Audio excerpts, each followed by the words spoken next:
the opportunity. There's not many houses in Plains, so that's a rare opportunity. I took it. And then over time, I just realized that my life was transitioning to these people in this place. And so I want to invite some of them up, Jan and Dennis and Allethea. You want to sit right over there and grab that mic?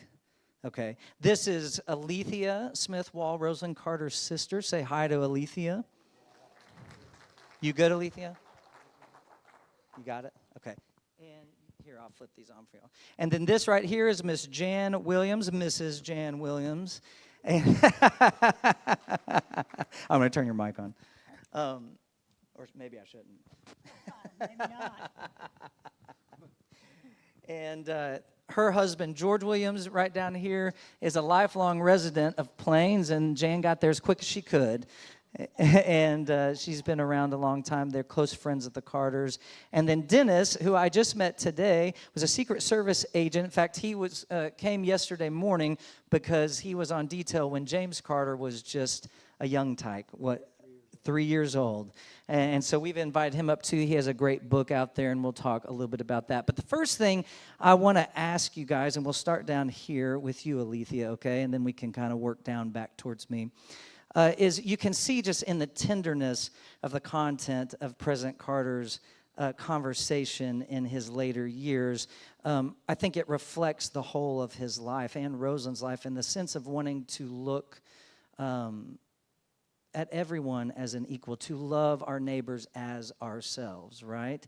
How did Jimmy and Rosalyn in their love for others, how did that influence you, or how did you experience that yourself in the way they loved you? Here, I'll make sure. There you go. I remember being at the Maranatha Church one Sunday, and he was teaching the Sunday school class. And the first question he wanted everybody was to find out where everybody came from. And he would go around and let everybody tell where they came from. If there was a minister in the crowd, he would ask him to have the opening prayer. He stayed through, he taught the Sunday school class. He stayed for the morning service. And then he stayed for anybody that wanted to have a picture made with him. He stayed until everybody got the picture made. So it's, that's just the way they were. It's just the love of the people. Jan, you exercised an extra element of love for me the first time I took a picture with them at church.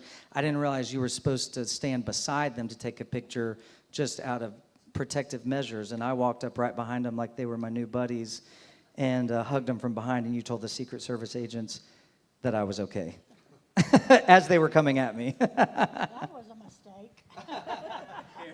Yeah. Look what you got. Check. Andrew has been a wonderful new addition to Plains, Georgia. He really has. He was very talented with his guitar, but I know. And for some reason or another, he said, I need a house in Plains. And so I told him about one that I thought would become available. Our side yards join each other, and I can tell when he goes to bed because he turns off all the lights in the house. And Andrew's at home and in the bed. But it is impossible to explain to everyone the experience that those of us, whether we be family or just friends, received from knowing Jimmy and Rosalyn Carter. He always had a smile. And I remember one of the things he said in Sunday school one day is, you smile at the person in front of you. It didn't cost you anything, but it means the world to them. And I think if we all could do that more. With the time of integration, I lived on a big farm too, and my best friends were the black children who lived down the road from us. And Then I experienced an older life in college. First time I'd ever been to school with an African American. So I can't tell you enough about An Hour Before Daylight. If you want to read a book that will touch your heart, that's the one that really tells you what the South was like, what he lived, and how such a great man he became because of his faith and because he knew what the Bible said and he wanted to live it in that way.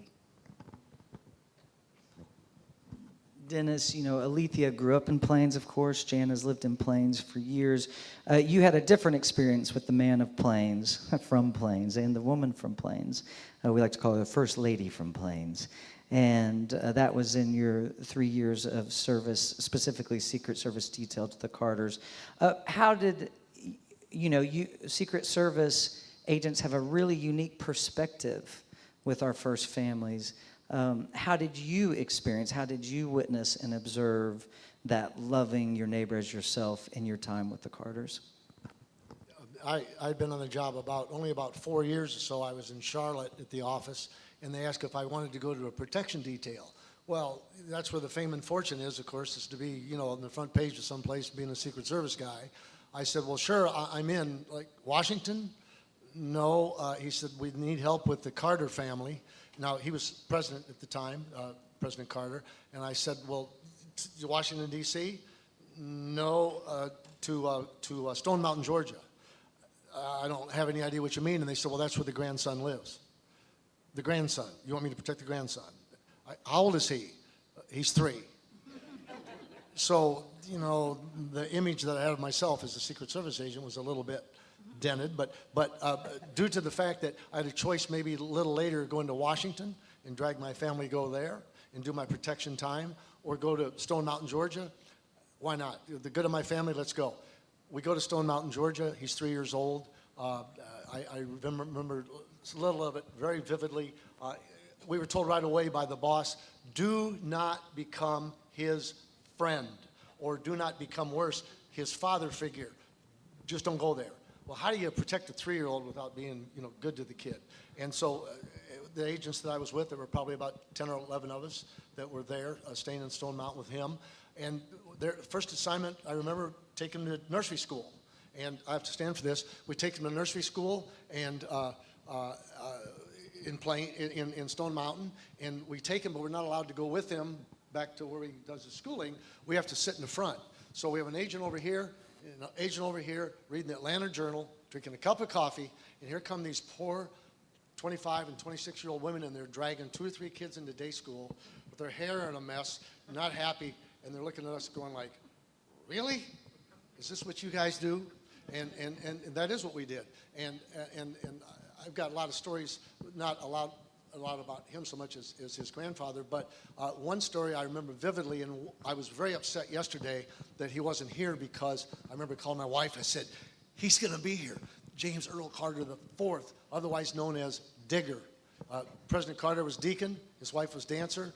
He was a digger. And, of course, Amy's name was real appropriate. She was Dynamite. It couldn't have been a better name. But anyway, I remember vividly while President Carter was still in office, they had a family reunion down in southern, it was either northern Florida or southern Georgia, and I was there with the grandkid, and I was in awe because I was in the presence of a president, but to the side, and so they called little James up he was little because they thought it'd be kind of cool, and little James, what do you want to be when you grow up? And they knew he'd say president, and he said, Secret Service agent. And it was like, no, not that. And so they said, okay, James, what does the Secret Service agent do?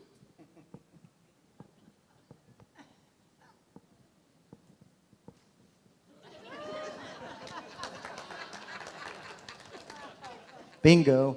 Yeah. Lean on a wall. And so. Where are you going, Dennis? Come sit down. Okay. Sorry. So yeah, I'm sorry. So anyway, I was able to spend time with him until when President Carter, when it was a possibility he may not stay in office, then we protected former presidents. So they were going to disband the detail, and that is indeed what happened. And I hated that. It was a good job. Heck, I could run home to my town after midnight shift. I mean, it was very low key, great time to be with the little guy. I wanted to see him yesterday to show him the picture as a 3-year-old and see if he knew who he was. And I knew he would know who I was, but I couldn't wait to meet him. I'll meet him someday. So real quick, so my transition? Yeah, make it quick. I want to keep on with some more questions. Okay, keep going. cool. So interrupt me, please, if I'm interrupting you. Okay.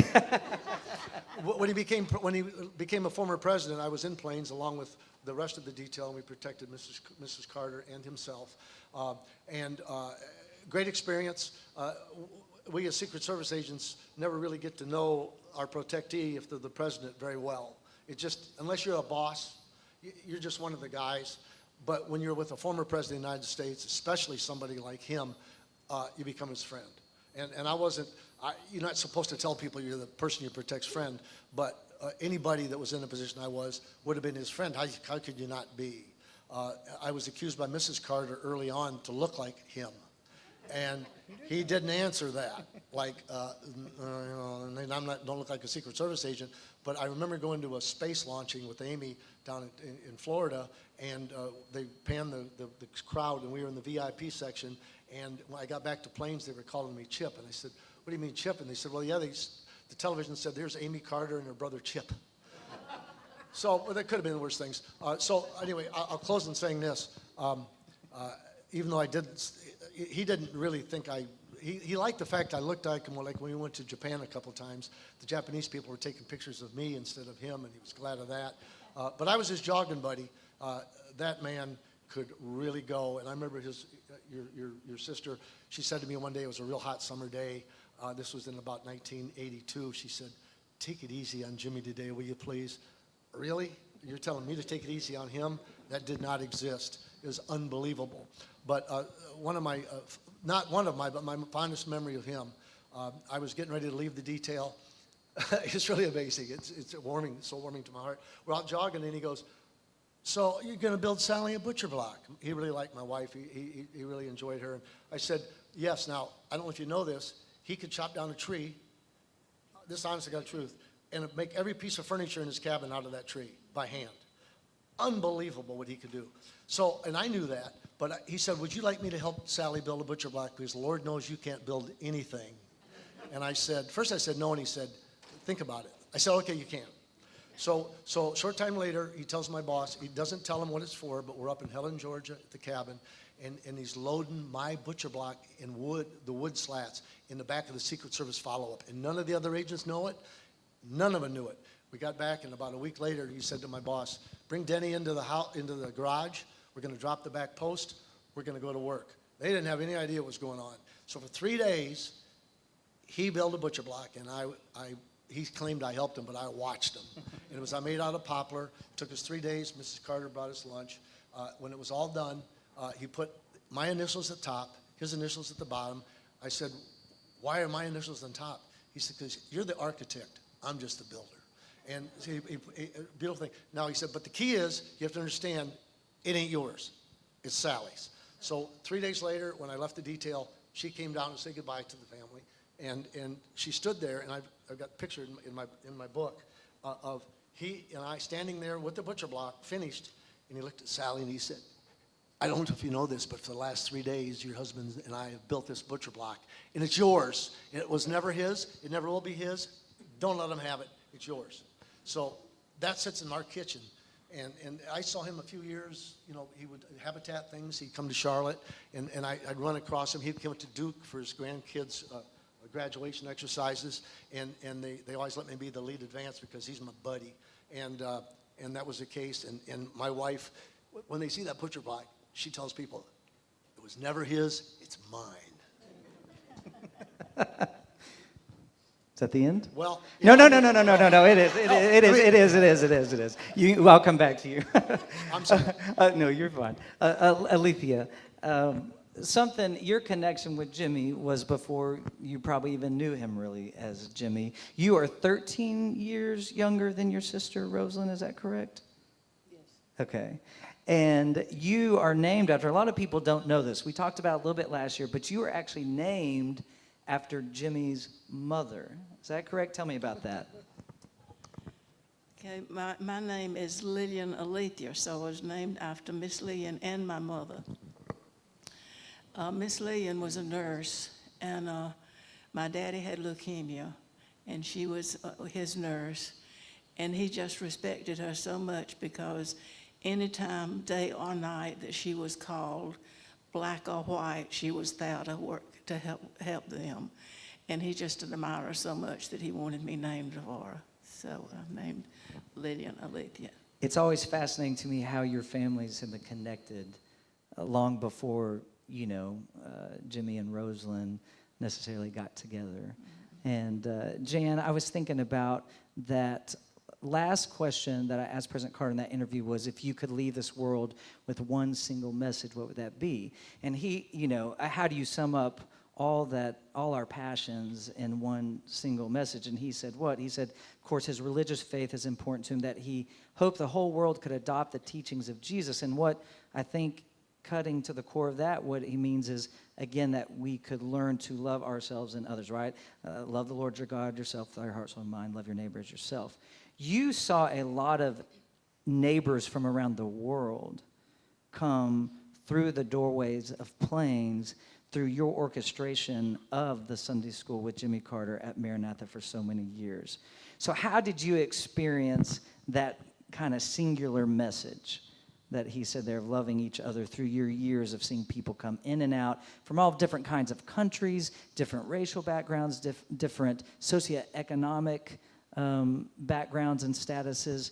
What did you witness? What did you observe? Someone hand her a mic.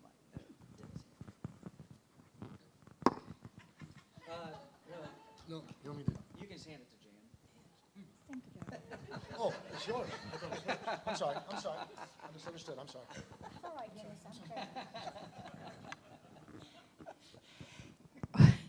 When we first began to have some large crowds to come and hear President Carter teach his Sunday school lesson,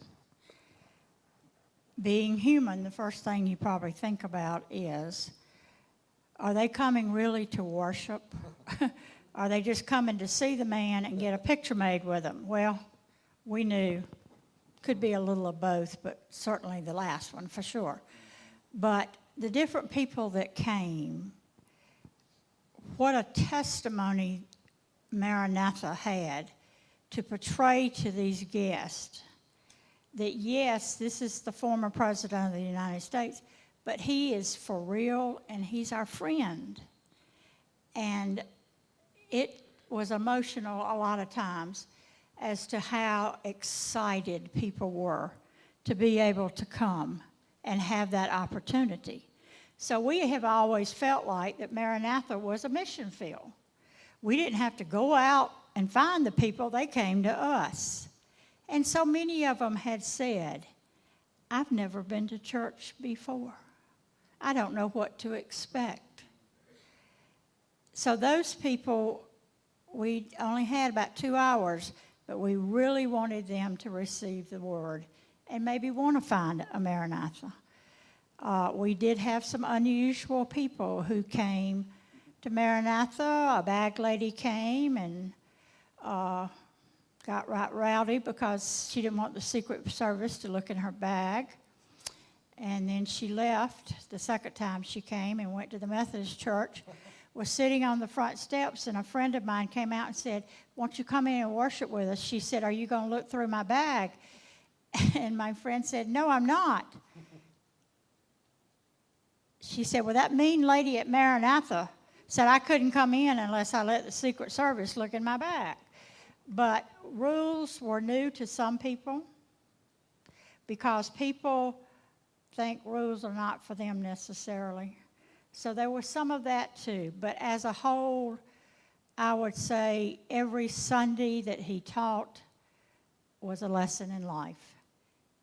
And you may not remember what somebody looks like or what they might have said to you, but you'll have something that will remind you of an experience that was life-touching. And I think that's what Maranatha was doing, touching lives. Jan, I want to point this one back to you. What do you miss most about Jimmy and Rosalyn and their presence in Plains.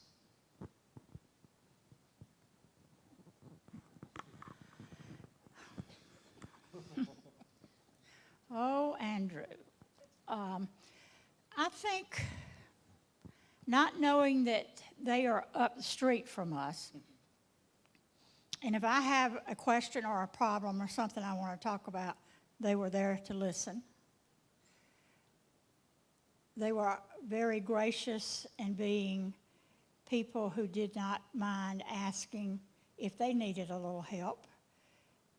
Someone told us earlier today that President Carter was allergic to peanuts. Well, I thought, well, my husband must have tried to kill him, because he would say, George, I'm ready for some more peanuts in the hull, because he would put them on a baking tray and put them in the oven at night, and that's what he would eat while he watched TV or whatever. So I think he was at times a father figure to me. My father died when I was in my early 20s, too young, and he was a good man too. So Mr. Jimmy and Miss Rosalyn, as I tell many school groups that come to Plains, you need to look at what they've done with their life. They didn't sit down and not do anything. They got up and did somebody, and a lot of times the people that they helped never knew that they were behind having the help to be given to them. Something I learned from you, Dennis, in the foyer that I never really thought about, because so many former presidents and people with that kind of power and prestige, they tend to be hobby golfers. And President Carter wasn't really a big golfer. He fished all the time, sometimes in the lake behind Miss Lillian's house, but he loved to fish, and most of us agents like to play golf. And I said to him one day, I said, you know, would you like to play golf? If you want to play golf, we'd like to join you. We'd enjoy that environment. He said, you know, I used to golf. I belonged to the America's Country Club. But then when I discovered, I think he said before he was running for governor, that they didn't allow blacks there, that was the last time I played golf. He said, there's no way I would do that. Darn, but yeah, he you know, that's just the way he was. It's interesting to me, President Carter's example of such determination with your convictions. For me, it's easy to find a way, even though I may be convicted about something or feel passionate about a certain position or stance, I can get swayed or persuaded differently pretty easily. If you give me some benefit or advantage to me in my life over here in this other corner, I'll probably start walking over there. And so I think the example, in fact, I was telling someone I'd never seen two people live out, at least in my observations and the people I've come into contact with, two people live in the public square with such pure conviction of their, I think influenced by their faith, but of their decision to be about people. Just that dogged determination to put people first, to treat people equally, and when it is not equal, to find ways to balance the scales. I just think it's incredible. Yes. One other thing, I had a daughter that was a really bad drug addict, and this was after I left the detail after a few years, and they discovered that somehow. He came to my hometown for a book signing. I brought that daughter with me. She didn't know why, but I did. It's hard for me to talk about. But he took her aside after the book signing, took her to a back room, and about 20 minutes they came back both crying. And he hugged me and he said, she'll be okay. She died. But for years, 2 or 3 years after that, we would get letters from either your sister or from him, just to us, asking how the family's doing. Really? Are you kidding me? And I've got my man cave, of course, they're there. But it's so cool. But there's never, if you take every single former president in the history, former president, they could not possibly equal what that couple did in their later years of life, just themselves. We traveled all over Asia and all over every African countries. It was amazing what they did. And they weren't CEOs of companies. They didn't make a lot of money. They got their trip paid for, and that was it. So it was great at the end of the day to be with those people and see what they were trying to do, at least to overthrow dictators. Really? But he tried to do that. I have one more question, and then we'll throw to some questions if you've got some of this crew. Allethea, this is for you. You and your daughter Julie were a part of y'all were at every event in the series of events that were part of the protocol in memorializing President Carter after he passed away. You know, from going to the Boyhood Farm and ringing the bell 39 times, to traveling to Atlanta and then to Washington, D.C., of course, for the National Cathedral and that funeral, and then traveling all the way back home to Plains for the service at Maranatha, and then, of course, laying him to rest at home for the last time. It was an incredible experience to watch that from afar. I felt like the world really did a wonderful service to his character, to his personhood, in a time and a season that can be extremely inspirational for all of us, right? When we don't know how to get along, Jimmy Carter can be a good person to celebrate and a person to exemplify. What did you experience, and what were your feelings as you walked through those couple of weeks of memorializing your brother-in-law? The outpouring of the crowds and the respect of everybody. The military was saluting him. It was just wonderful to see all these people expressing their love for him. Of course, we knew he was that way, but I think it was the next to the last time I saw Jimmy. He was not very vocal. Of course, this has nothing to do with what you were saying, but I went to see him, and I told him who I was, and he opened his eyes, and he looked at me, and then he looked down, and he opened them again, and he said, "I love you." And the aides were just shocked because they said he hadn't been speaking or anything. So, but that's just the way he was. And I think that the crowds that turned out to see the casket and go by, and it's just showing their respect and how they loved him. Every ounce of his energy to the very end about love. And now he loves freely, without any hindrance, you know. We want to take some questions. I'll tell you real quick that when we get to the end of this time, Dennis has a wonderful book, Remarkably Unremarkable, that will be out there. He'll be signing those and selling those. This is kind of my legacy of the Carter's love in my life. Plains Spoken is a documentary, like I told you, about Plains, about their legacy of love and learning to get along. That was on PBS and is still a part of that. This DVD version, which we just got copies of, just came in actually to Nick's house like 2 days ago. So this is the first place we've had those. And it includes that edited version of the last interview and then a lot of bonus content, Carter archival, that's pretty rare, and then the documentary itself. So I'll be out there by Dennis, and those will be for sale too. Okay, so now that we covered that business, I'll come bring the mic to anybody who has a question. Just raise your hand, okay? Anybody have a question of any of the three of these or anything about what we've discussed today? All right. I figured, David.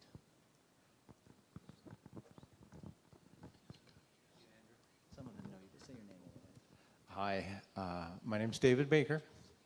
Probably one of the more distant people. I'm from Alaska, but my question is it's a comment and a question for Allethea, Miss Allethea.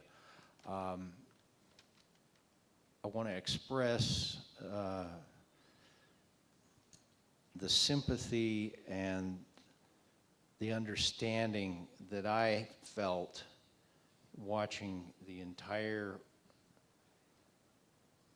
journey that the family had to take from the beginning of the removal of the body from the mortuary all the way to Plains to Atlanta,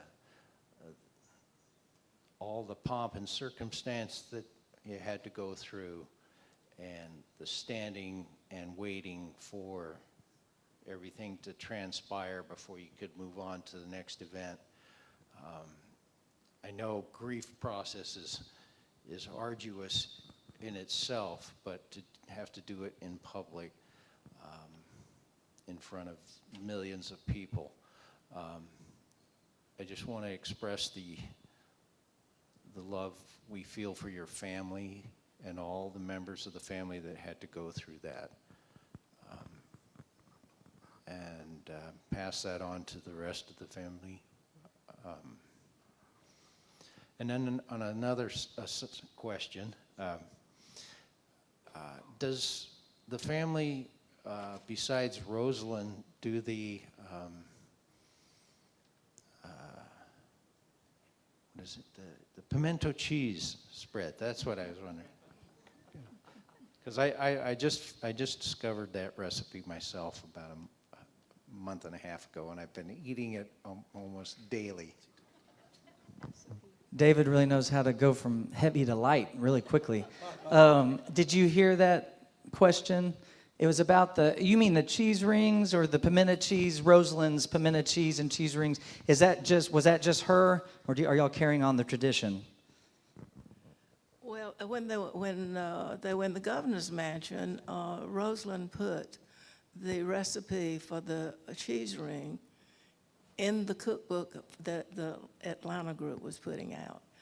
And at that time, I think it was called the Plains cheese ring. So that's just what everybody calls it now. And it's just, we have it at all receptions. My daughter Julie and my niece just went to Maryland and did a cooking show, and that's what they did. It was Rosalyn the night for the First Lady, and they did the cheese ring, and we're going to do it today. That's right. In fact, people can go to it, right? It's ticketed, but you can buy a ticket, or is it sold out? Or are they allowing more people to come?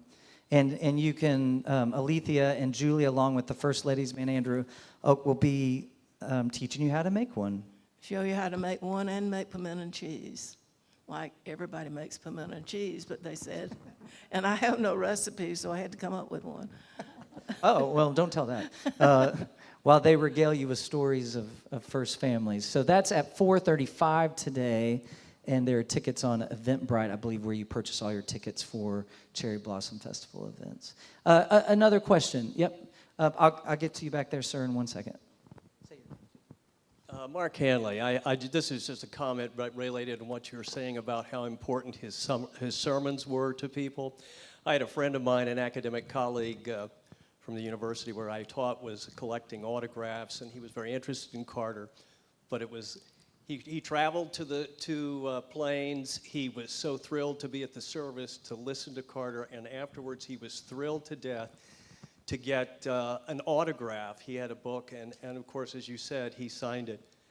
But then a person that was standing next to him looked at Jimmy Carter, and Carter was still holding his notes from that Sunday school class, and asked him if he could just have those notes, and Carter handed them to him. My friend was so excited to get the autograph, and suddenly the person next to him got the whole several pages of notes that Carter had. But I think it testifies just to what kind of a person he was, and he said, "Sure, why not?" It was great. Yeah, out of the two of them, someone apparently won. It is amazing. When you really think about it, I don't know, it's hard to kind of let it sink in that a president of the United States taught Sunday school lessons as frequently as he did. Jan, up to really about half of the year, right? On average, to anyone who wanted to come. It's just, it's something that will probably never be replicated again. Yes, He was also the only president to have taught a Sunday school class while being the president. He did it in Washington at First Baptist, unannounced. He did it in Plains, and then he became the former president, only one, to teach a Sunday school lesson. He taught it He knew the Bible, and he lived it. What better example could you have?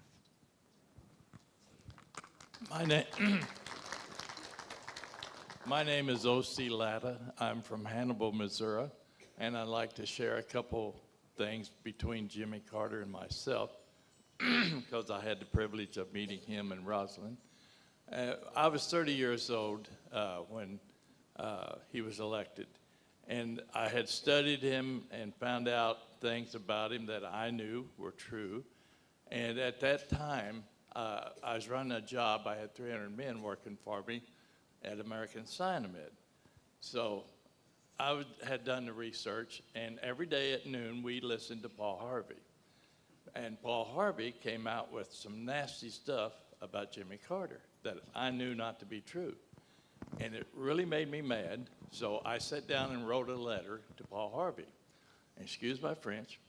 I said, Paul Harvey, if you were 30 years younger, I'd fly up there and whip your ass. And I made a copy of it. I sent it to Jimmy Carter. When he got elected, I was invited to all the inaugural. I still have all of the invitations. And I found that to be very rewarding, and I was not expecting it. But then a year later, Jimmy did the riverboat down the Mississippi River.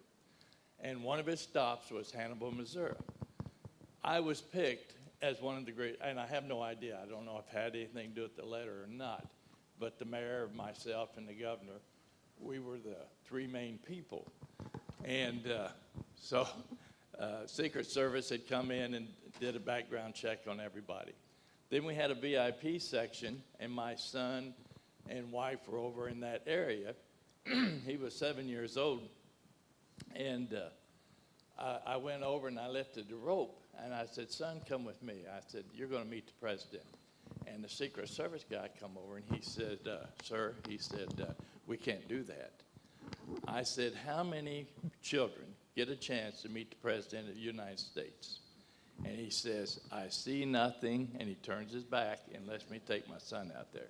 So he got to shake the president's hand, too.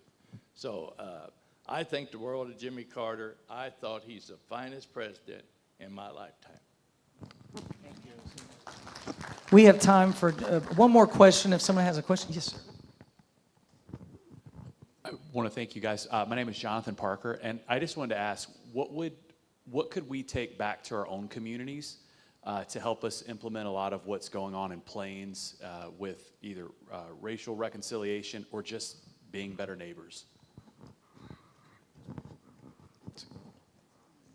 That's a great question. Did you hear it, Allethea? You got that? You can start if you'd like. You and Jan want to answer that?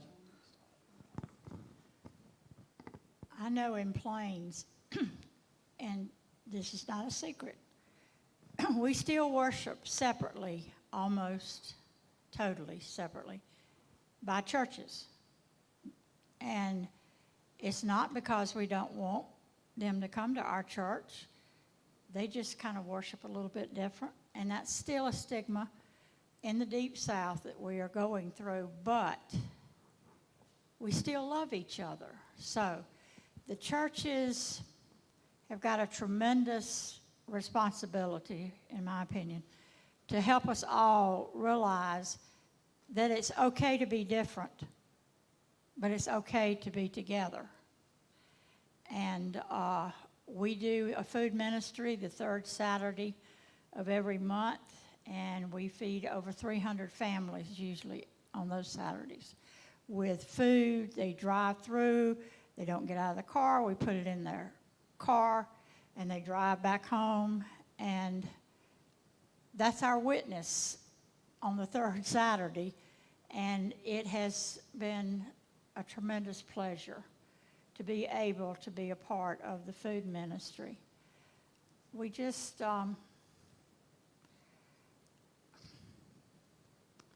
Plains is small, and you really know everybody. If not, you know something about them.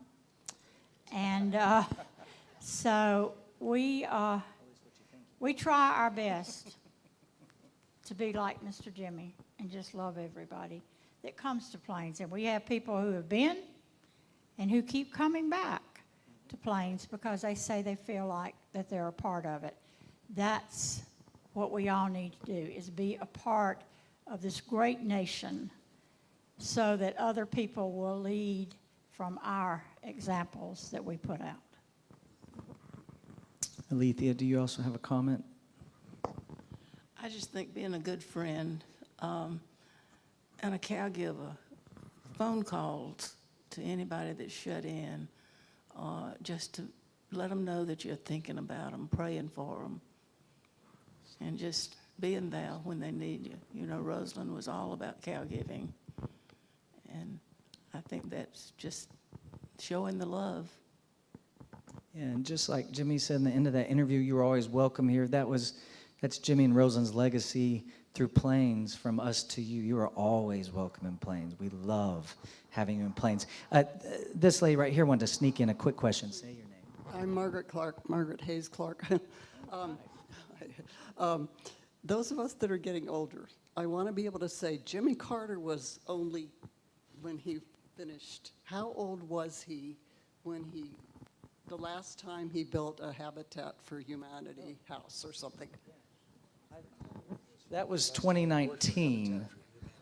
It was 2019 in Nashville, because I was still living in Nashville at the time. So 2019, in the fall of 2019, he would have been 95.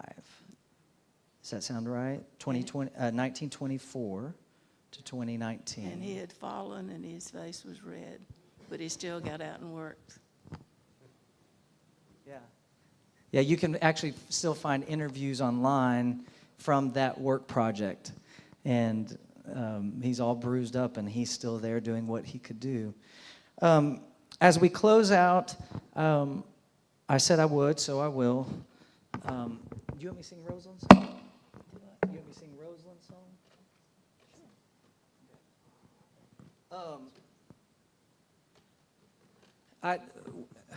When Rosalyn was turning 95 a few years ago, the town was dedicating a wonderful dancing monarch sculpture in her childhood garden right by the house that she and Allethea grew up in, yeah? And now Allethea and her family own that house, and I don't want to say it for you. I was the only one born in that house.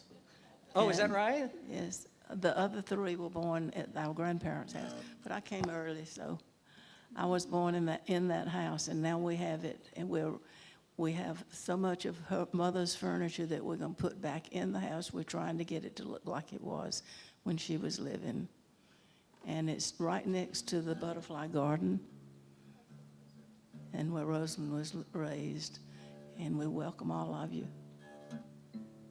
It'll be open soon, right? Hopefully, butterfly days. Yes. Every August, we celebrate, around the weekend closest to Rosalyn's birthday in Plains, we celebrate her. In fact, I wrote this song with my good friend Cindy Morgan to sing for her at the dedication of that sculpture on the first Butterfly Day. So y'all are all welcome. This year it's August 15th through 17th, and we use that time to specifically celebrate her, which I think is a worthy cause. And hopefully the childhood home will be open then. But my good friend Cindy, a Nashville songwriter, and I wrote this song about her, for her. We ended up, for Jimmy's 100th birthday, wrote a song about him. And I know this session is about his final interview, but I can't play that song. So I'm not going to sing it. But I can play Rosalyn's. And they, you know, by the time, I mean, you cannot have one without the other, right? You couldn't have Jimmy without Rosalyn or Rosalyn without Jimmy. So when you sing a song about either one of them, you're really singing a song about both of them. And this song is called Butterfly Fly, Rosalyn's Song, all right?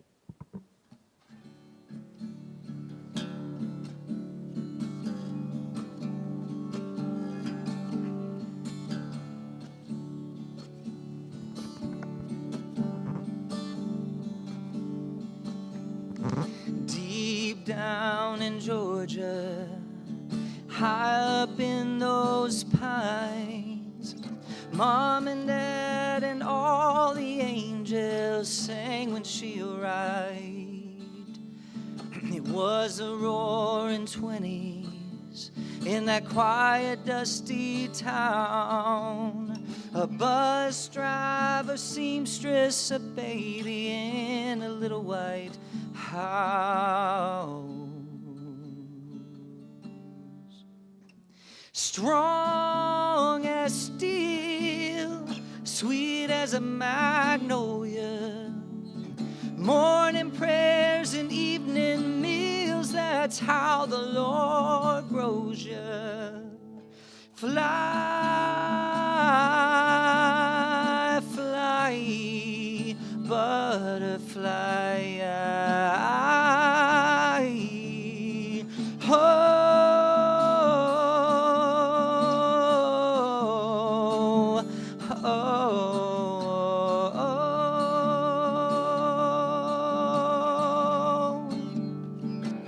Well, she grew up strong and gentle, apple of her daddy's eyes. But 13's too young to have to tell him goodbye.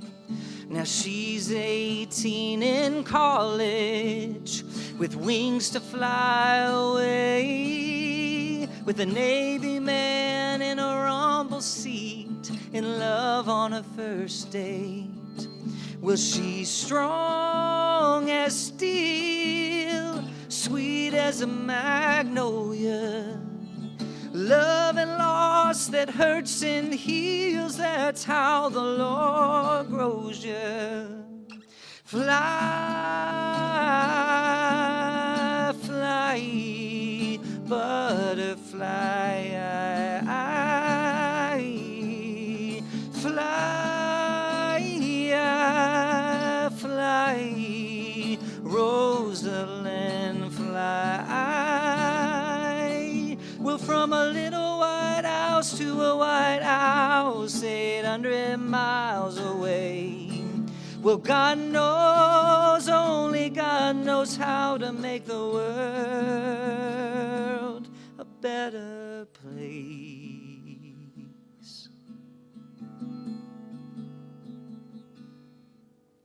She walked into the shadows in the darkness of their minds, gave them all the love her heart had to help them see the light. Now deep down in Georgia, high up in those lofty pines, her mom and dad and all the angels, they're singing. Yeah, mom and dad and all the angels, they're singing. Fly, fly, butterfly. Fly,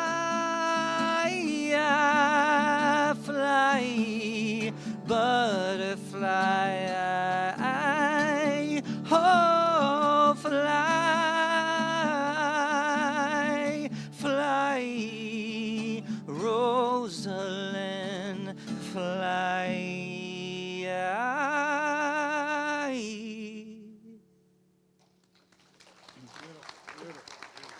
All right. Will you give Dennis, Jan, and Allethea a big thank you for being here today and for being willing to share? And Dennis and I will make our way out there. Allethea and Jan will be hanging out. If you want to speak to them or ask them questions privately or take pictures, and Dennis and I will be out there. Come grab a DVD and a book, and we'll be glad to sell it to you. All right? Okay, bye.